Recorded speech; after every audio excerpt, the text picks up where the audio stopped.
বিহারের মাটিতে আমার ভাই আর আমি দুজন একসাথে আছি ইনশাআল্লাহ। আজকে এই যে ইউটিউবে ফেসবুকে দেখছেন, ইনশাআল্লাহ আমি খালি একটা গাজল বলবো, আমার ভাইকে দিয়ে দিব।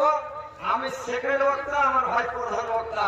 ইনশাআল্লাহ আজকে এনার মুখ থেকে ভাষা ভালো করে শুনবেন, সব ভাষাতে শুনবেন, যে কোনো ভাষায়। আর যে মজার গল্প, হাসির গল্প এত বলে যে ভাইয়ের মুখে একটা আমার ইউটিউবে আমি দেখেছি, একটা লোক ট্রেনে নামাজ শুরু করলেন। তো ট্রেনে যে নামাজ শুরু করেছে, তো টিকিট উঠে গেছে যে টিকিট টিকিট ছাপা টিকিট ঠকবে। কি তখন করেছে কি নামাজ শুরু করতে, তো নামাজ যখন শুরু করতেছে, তো নামাজ পড়ছে, তো বলছে টিটি বলছে যে নামাজ পড়া হোক। কি ধর ট্যাক্স দেখছি, মানে নামাজ পড়ে না।